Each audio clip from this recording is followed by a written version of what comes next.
మీ అందరికీ వందనాలండి. నా పేరు పద్మ అండి. నాది తూర్పుగోదావరి జిల్లా అండి, కిల్లంపూడి మండలం అండి. మరి నేను మీ ముందుకు వచ్చున్నానండి సాక్ష్యం చెప్పాలని ఆశతో.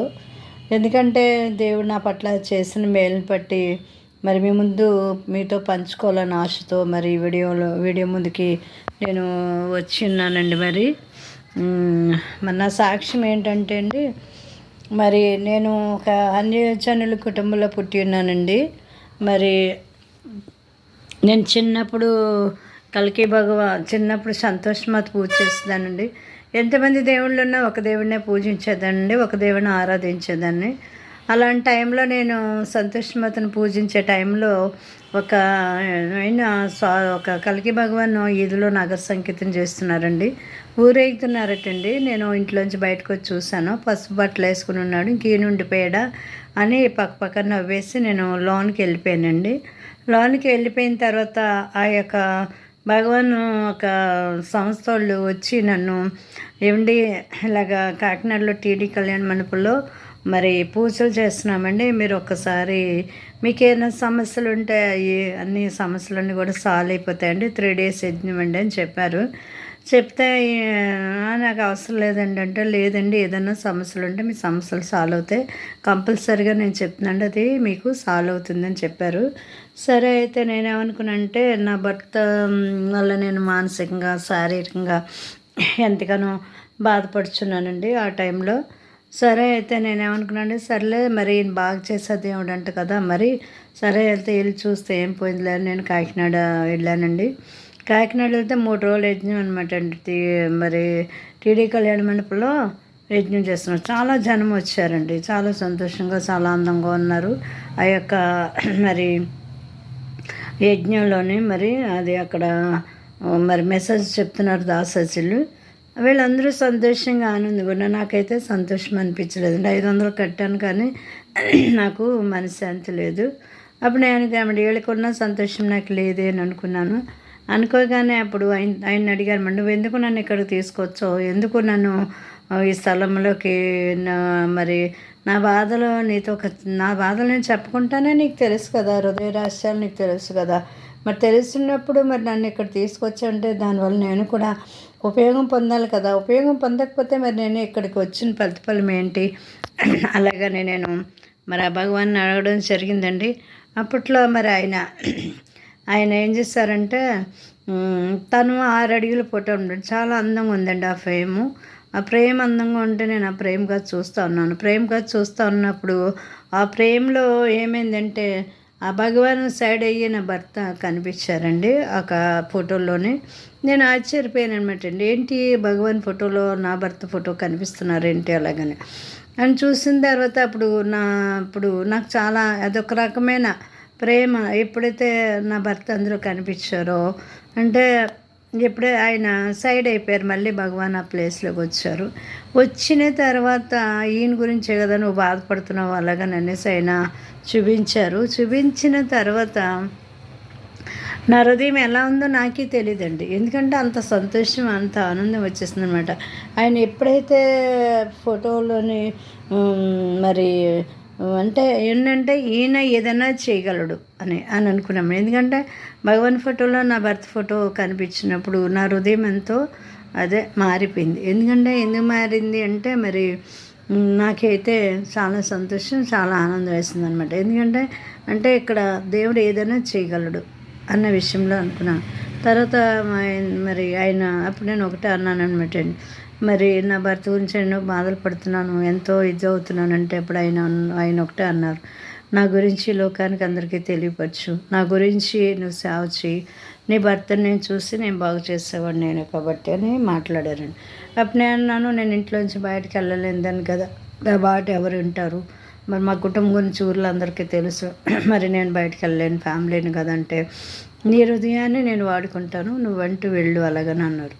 అనగానే మరి నేనున్న ఏరియాలోనే పక్క ఇదిలో మరొక ఆమెను పట్టుకుని ఆమెతో మాట్లాడి, మరి ఇలాగా నేను భగవాన్ గురించి చెప్పాలనుకుంటున్నాను మీదిలో వాళ్ళకంటే ఆమె రెండమ్మ మీరు ఆడవంగా ఇది అలా అని చెప్పి అక్కడ ఉన్న వాళ్ళందరికీ చెప్పి అక్కడ ఒక చాలామందిని అక్కడ కూర్చోబెట్టిందండి. కూర్చోబెట్టిగా నేను అక్కడికి వెళ్ళి మాట్లాడితే అక్కడ మాట్లాడేది నేను కాదనమాట అండి, భగవాన్ మాట్లాడేవారు.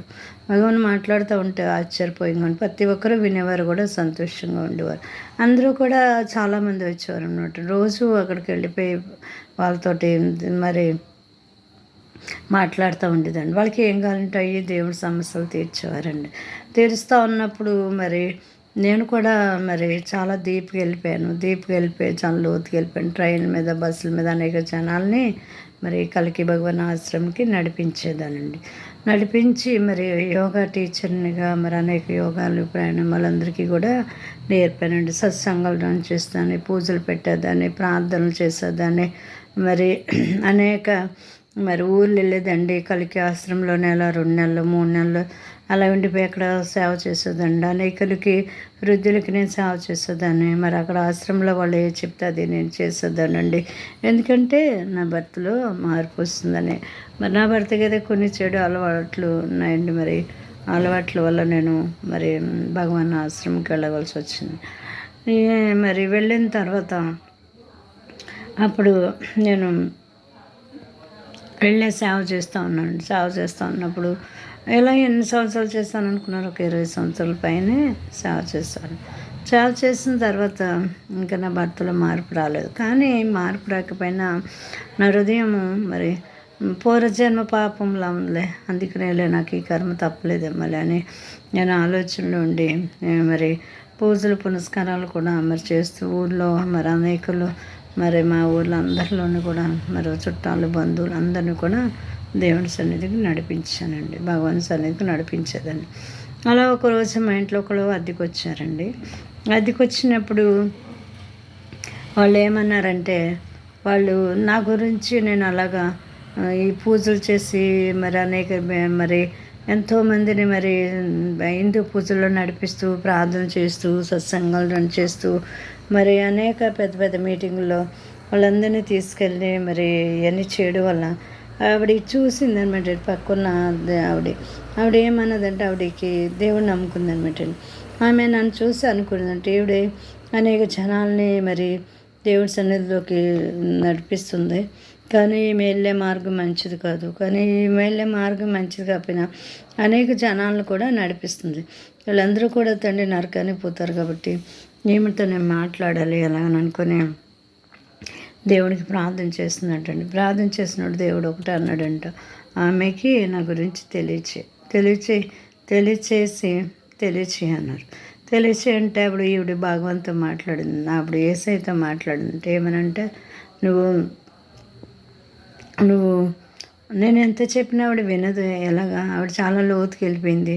ఆవిడ పూజలో ఉంది, మాల్లో ఉంది, ఏం చెప్తే వింటుంది, ఆవిడ వినే రకంలా ఉండదు అనేసి అంటే లేదు చెప్పు అలాగని అన్నారంట. అనగానే అప్పుడు మరి తెల్లటి వస్త్రం వేసుకుని మరి ఈ శబరిమల వెళ్ళేవాళ్ళు ఒక డ్రెస్సులు ఎలా వేసుకుంటారు, మరి భవానీ బట్టలు వేసుకుని ఎలా వేసుకుంటారు, అలాగే కలికి భవాని కూడా తెల్ల వస్త్రాలు వేసుకుని మరి నేను ఉన్నానండి. ఉండి పొద్దున్న మరి బస్సుకి వెళ్తున్నాను, టికెట్లన్నీ కూడా నేను కలెక్షన్ చేస్తాను, డబ్బులు అయ్యి మరి అందరి దగ్గర వసూలు చేస్తూ ఉన్నాను.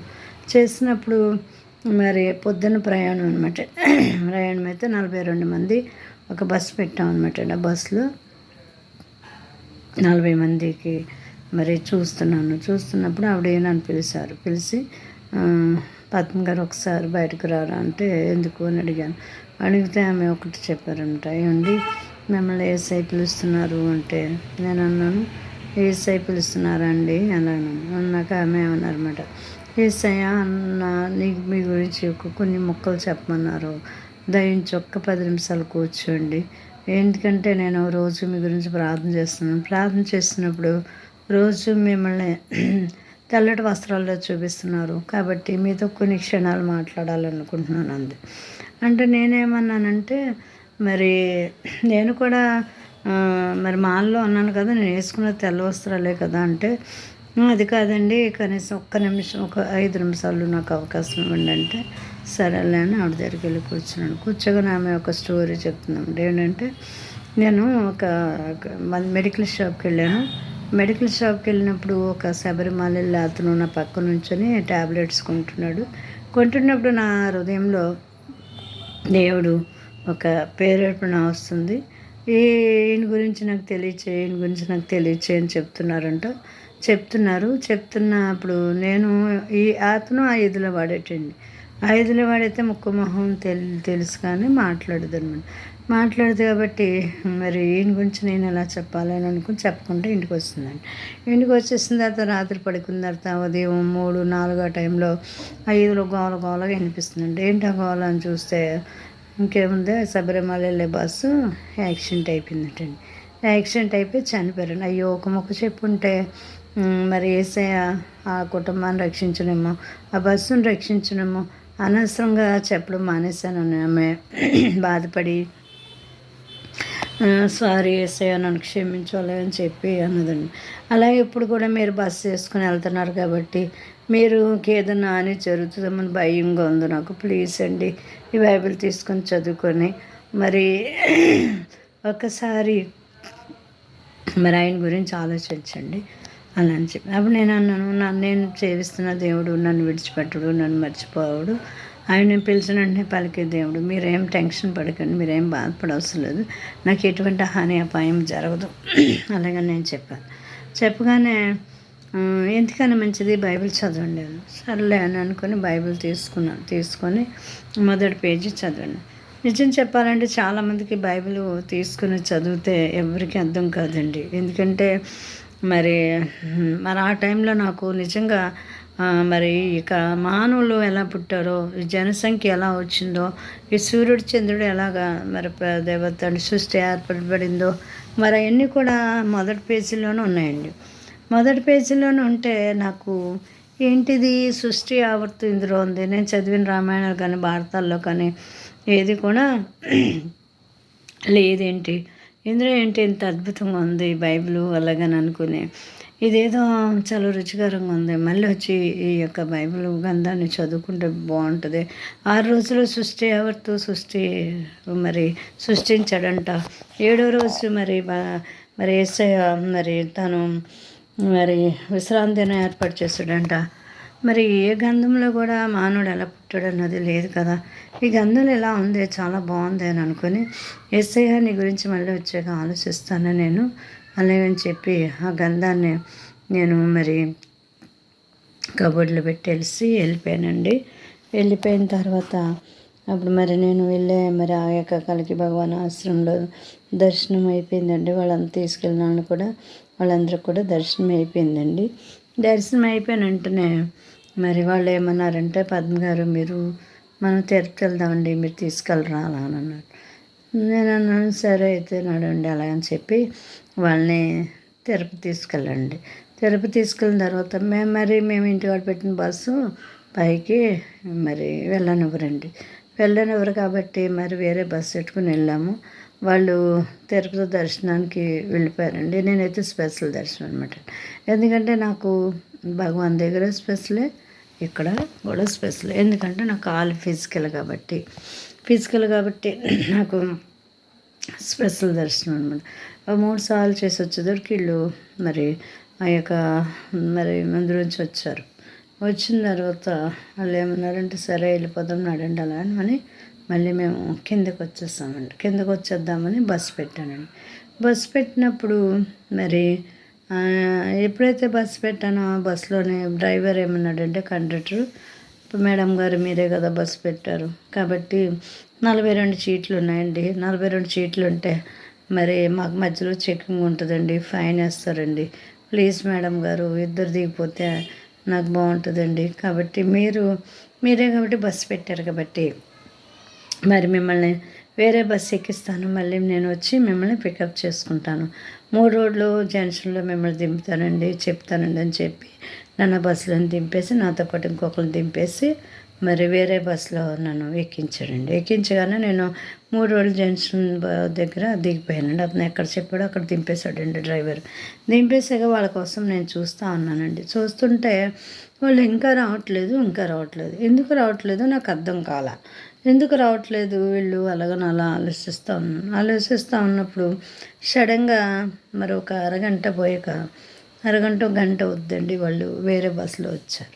వేరే బస్సులో వచ్చి నన్ను పిలుస్తూ ఉన్నారు. పిలుస్తూ ఉంటే ఏంటి నేను పెట్టిన బస్సు ఇది కాదు కదా, వేరే బస్సులో వీళ్ళు ఎందుకు వచ్చారు, నేను నన్ను కాదేమో పిలుస్తున్న వాళ్ళు అనుకొని చూస్తాను. కానీ వాళ్ళే. తర్వాత వెళ్ళిన తర్వాత ఏంటి నేను పెట్టిన బస్సు ఏమైందని వాళ్ళ మొక్కలు కదా చూస్తే వాళ్ళ మొక్కలు ఎలా ఉన్నాయో తెలుసండి. వాళ్ళు మరి మొహాలు మరి చిన్న చిన్న కౌకు దెబ్బలతోటి మొహం అంతా కవిలిపోయి వాళ్ళంతా మరి చిన్న చిన్న కౌకు దెబ్బలతోటి మరి ఉన్నారండి. చాలా బాధగా చాలా వేదనగా వాళ్ళ ముఖస్థితి ఎలా ఉందంటే భయంకరంగా. మరి అందరూ కూడా ఒకరు కాదు అందరూ కూడా అదే స్థితిలో ఉన్నారు. మరి ఎలా ఉన్నారంటే అలా ఉన్నారనమాట వాళ్ళు అందరూ కూడా. ఇప్పుడు వాళ్ళు చెప్తున్నారు అనమాట మాట ఏం చెప్తున్నారంటే, పద్మ గారు మీరు అలానే అదృష్టవంతులు, ఎందుకంటే మీరు మాతో పాటు ఉంటే నిజంగా మరి దేవుడు కాపాడకపోతే మాతో పాటు మీరు పోదురు, కానీ మీరు మిమ్మల్ని దేవుడు రక్షించాడు కాబట్టి మీరు చాలా అదృష్టవంతులను కార్లు అనుకుంటా కూర్చున్నామండి.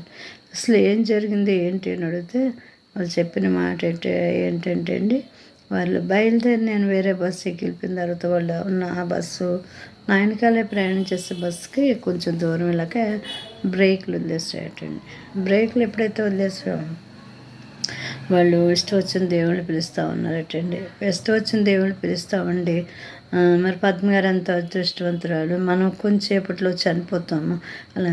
మరి మీలో ఎవరైనా సరే మరి తిరుపతి వెళ్ళిన వారు ఉంటారు కాబట్టి, తిరుపతి ఎలా ఉంటుందంటే రౌండ్గా ఉంటుందండి. రౌండ్గా ఉంటుంది కొండ. రౌండ్ సర్కిల్ అంతా తిరిగి వచ్చేసరికి మరి మరి నిజంగా బస్సు బ్రేకులు లేని బస్సు రౌండ్లోంచి ఎలా వెళ్తుంది చెప్పండి. మరి కొండ పెంచి పడ్డా ఉంటే ముక్కలు అయిపోయాయి, తొనకలు అయిపోయి మరి ఎముకలు అయినట్టు అయిపోతాయండి. మరి అలాంటి మరి మరి మరి అక్కడ మరి వీళ్ళు ఎలా రక్షించి మరి వేస్ట్ వచ్చిన దేవుళ్ళు పిలుస్తూ ఉన్నారటండి. పిలుస్తూ ఉన్నప్పుడు మరి సడన్గా డ్రైవర్ అన్నాడటండి, ఇంకెలా మనం చచ్చిపోతాం కాబట్టి మనం మరి ఏ చెట్టుకో పెట్టేసాను అనుకో, కొంతమంది అన్నా బతుకుతారేమో, కొంతమంది అయినా చనిపోయినా మరి కొంతమంది బతుకుతారు. కానీ నేను బ్రేకులు మరి ఈ బస్సు చెట్టుకి పెట్టకపోతే మరి లోయలో పడిపోయి ఉంటే మనం అందరం చనిపోతాం. ఏ స్థితిలో ఉంటామో మనకు తెలీదు కాబట్టి అనేసి డ్రైవర్ ఆలోచన చేసినప్పుడు వెంటనే మరి చెట్టు పెట్టద్దా అన్న టైంకి మరి అనుకున్న టైంకి ఒక ఆయన తెల్లటి వస్త్రాలు వేసి సడన్గా మరి కారు కట్టుకుని వస్తుంది. సడన్ బ్రేక్ పడిందటండి. సడన్ బ్రేక్ పడినప్పుడు వెంటనే ఆ బస్సులో ఉన్న వాళ్ళందరూ కూడా ముందుకి వెనక్కి కొట్టుకున్నారన్నమాట. చిన్న కౌకు దెబ్బలు తగిలాయి. కౌకు దెబ్బలు ఏమనుకున్నారంటే చచ్చామా బతికామా ఎట్లా ఉన్నాం అలాగని వాళ్ళు చూసుకుంటే అప్పుడు అనుకున్నారన్నమాట, ఎవరు రక్షించారు ఏంటి అలా అని అనుకున్నారట. అనుకున్న తర్వాత వెంటనే చాలా బాగా దేవుడు రక్షించాడు, దేవుడు రక్షించారని వాళ్ళు అనుకుంటున్నాము.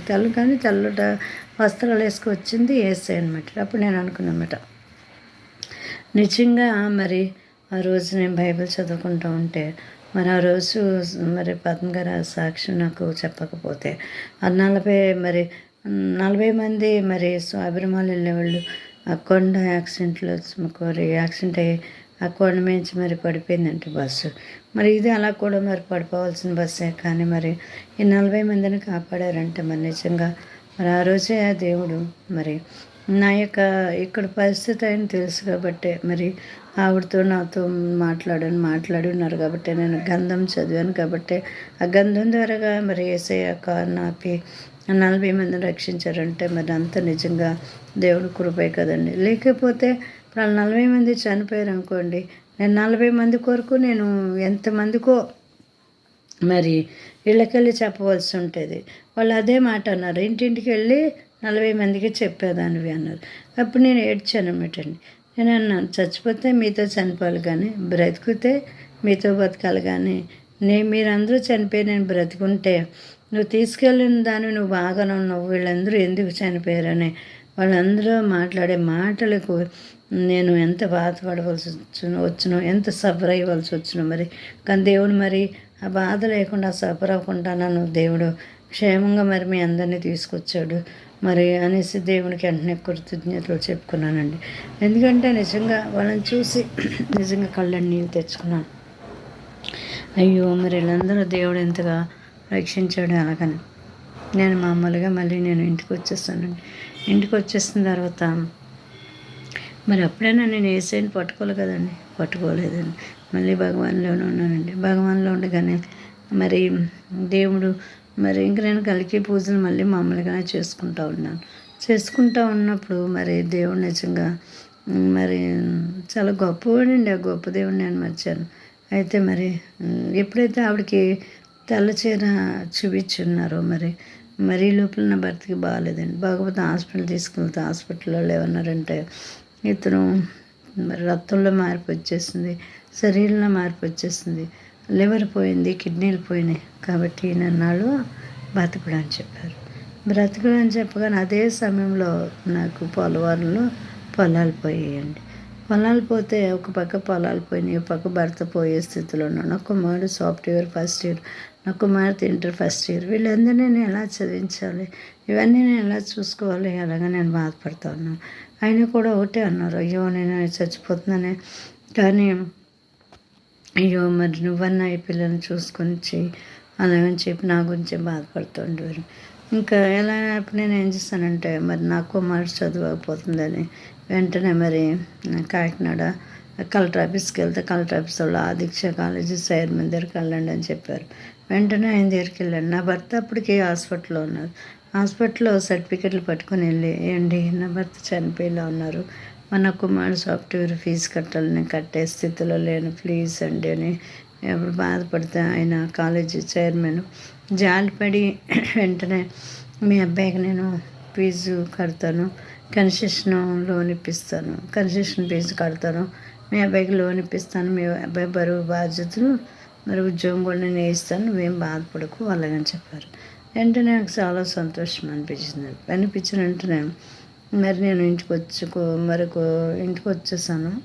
ఇంటికి వచ్చేసిన తర్వాత మళ్ళీ నా భర్త హాస్పిటల్లోనే ఉన్నారు. అయితే మరి నా భర్త ఇంటికి తీసుకొచ్చాడు. నా భర్త తీసుకొచ్చిన మరి తీసుకురాకముందు హాస్పిటల్లోనే చనిపోయారు. హాస్పిటల్లోనే చనిపోయారండి. ఎందుకంటే మరి భూములు పోలవరంలో పొలాలు పోయాయి 2 ఎకరాలన్నర. ఆ 2 ఎకరాల పొలానికి సంతకం పెట్టాలండి. ఆయన కాగితం మరి ఒక ట్యాక్సీ పెట్టి ఇంటికి తీసుకెళ్ళి ఆ సంతకాలు పెట్టించి చేద్దాం అనుకున్నోడికి ఆయనకి ప్రాణం పోయిందండి. మరి నాకు రావాల్సిన డబ్బు కదా మరి ఎక్కువ రాలేదండి. ఒకవేళ వచ్చిన చెక్కులు నావు కదని వాళ్ళు ఏం తీసేసుకుంటారు. ఏది నిజమో ఏది అబద్ధమో నాకైతే తెలియదు, కానీ మొత్తం మీద వాళ్ళకి వచ్చినంత నాకు రాలేదండి. అలానే ఒక పక్క నా భర్త చనిపోయి, ఒక పక్క పొలాలు పోయి, ఒక పక్క నా కుమారుడు చదువు మధ్యలో ఆగిపోతా, నా కుమార్తె ఇంటర్ ఫస్ట్ ఇయర్లో ఉన్నప్పుడు సమయంలో ఇవన్నీ నాకు ఒక రకమైన బాధ కలిగి నేను కూడా నా రక్తంలో కూడా మార్పు వచ్చింది. మార్పు రావడం వల్ల నాకు కూడా గ్యాస్ట్రిక్ అల్సర్ ఇవన్నీ వచ్చేసాయి అనమాట. ఎప్పుడైతే అల్సర్ గ్యాస్ట్రిక్ వచ్చిందో పేగంత ఇన్ఫెక్షన్ వచ్చేసి నేను కూడా చచ్చిపోయే స్థితిలోకి వెళ్ళిపోయినట్టండి. ఎప్పుడైతే చచ్చిపోయే స్థితికి వెళ్ళిపోయానో డాక్టర్లు చెప్పారనమాట, ఈమె కూడా ఎన్నాళ్ళు బతకదు అని. అప్పుడు నాకు అనిపించింది అనమాట, ఆమెకి నా భర్త చనిపోయింటారు, తెల్ల బట్టలు వేసుకొని ఉంటుంది అని చెప్పినందుకు నిజంగా నా భర్త చనిపోయి ఉన్నారండి. ఆవిడకి దర్శనంలోనే మరి నేను తెల్ల వస్త్రాలు వేసుకున్నట్టుగా మరి ఆవిడకి కనిపించడం, మరి అలాగే మరి నా పరిస్థితులు చాలా దారుణంగా ఉన్నాయి. ఎలా ఉంటే ఇంకా నేను పిల్లల్ని చదివించుకునే స్తోమత లేని స్థితి అయిపోయింది. మరి ఓ పక్క హాస్పిటల్కి వెళ్తే నేను చనిపోతాను. దేవుడు మాట్లాడారండి, దీపం ఉండగానే ఇల్లు చక్కబెట్టుకో, దీపం ఉండగానే ఇల్లు చక్కబెట్టుకున్నా. అప్పుడు నా భర్త ఎప్పుడైతే చనిపోతారని చెప్పినా నా భర్త ఏం చేశారంటే బాధపడి ఏడుస్తుంటే మోదని పిలిచి ప్రార్థన చేస్తే ఇదేదో గంధం బాగుంది అని అప్పుడు కానీ ఆయన తెలుసుకుని బాప్టిషన్ తీసుకున్నారండి. ఆయన మరి పంపిస్తాడు కూడా పెట్టి పంపించండి. మరి నేను కూడా ఇంక మరి బాప్టిషన్ తీసుకొని మరి నేను కూడా మరి ఆయన సన్నిధికి వెళ్తూ ఉన్నప్పుడు మరి నాకైతే నా కుమారు చదువుకపోతే బాధపడుతూ ఉండేదాన్ని. ఎప్పుడైతే మరి నాకు అల్సర్ గ్యాస్ట్రిక్ వచ్చిందో నాకు మరి పెళ్లి చేసేయాలన్నప్పుడు మరి నేను ఒకటే అనుకున్నాను, ప్రభువా నేను చనిపోయే స్థితిలో ఉన్నాను, ఇంకా నా బతుకు దారుణంగా ఉంది, కాబట్టి మీరే నన్ను ఏం చేస్తారో నాకు తెలియదు, మరి మీరే అని మరి ఒక లెటర్ రాసుకున్నాను దేవుడికి. లెటర్ రాసుకొని, తండ్రి నా ఇద్దరు బిడ్డల భారం నువ్వే చూసుకో మరి అలాగని చెప్పి లెటర్ రాసుకొని, నా పిల్లల వివాహాల విషయాలు కూడా నువ్వే చూసుకో అన్నాను. లెటర్ రాస్తున్నాను, డైరీలో రాసుకున్న వెంటనే దేవుడు ఒకటే మాట్లాడాడు దర్శనం ద్వారా. నువ్వు అప్పుడు మరి ఎలాగో ఓపిక చేసుకుని మందిరానికి వెళ్ళినప్పుడు దేవుడు మాట్లాడండి ఏనంటే, ఆశ్చర్యమైన కార్యాలు చూస్తావు, నీ పిల్లల్ని చూస్తావు, బలాన్ని ఇస్తాను, శక్తిని ఇస్తాను, స్వస్థపరిచే యెహోవా అని నేనే 4 వాగ్దానాలు నోటి. ఈ 4 వాగ్దానం అప్పుడు నేను చూసేమనుకున్నాను, చర్చిలో నేనుంటే ఆయన పెళ్లి చేస్తానంటారు ఏంటి, పిల్లల్ని చూస్తానంటున్నారు ఏంటి అలా అని. తర్వాత మా పాపను చూడడానికి వచ్చిన ఆయన మరి చాలా మంచి ఆయన జాకీరండి. వెంటనే మరి మీరు పెళ్లి ఖర్చులో ఏం పెట్టుకోవద్దు, మేమే పెళ్లి చేసుకుంటాం అని చెప్పి ఆయన మరి అక్కడ అన్నవరం టెంపుల్లో పెళ్ళి అయిందండి. పెళ్ళి అయిపోయిన ఆయన పెళ్లి పెట్టమని తీసుకెళ్ళిపోయి తర్వాత మా అమ్మాయి ప్రెగ్నెంట్ కూడా మరి అన్ని వాళ్ళే చేసుకున్నారండి. మరి చాలా మంచి ఫ్యామిలీ అండి మరి ఆ ఫ్యామిలీ. తర్వాత పిల్లలు డెలివరీ కూడా ఆయన వేసాడండి. వేసినప్పుడు మరి నిజంగా మరి దేవుడు ఎంతో మేలు. తర్వాత మా అబ్బాయి కూడా మరి ఇంకా నేను చనిపోతాను తెలిసిండి బాధపడుతుండే, మా అమ్మాయి బాధపడుతూ ఉండేది, మా అబ్బాయి బాధపడుతూ ఉండేవాడండి. సాక్షి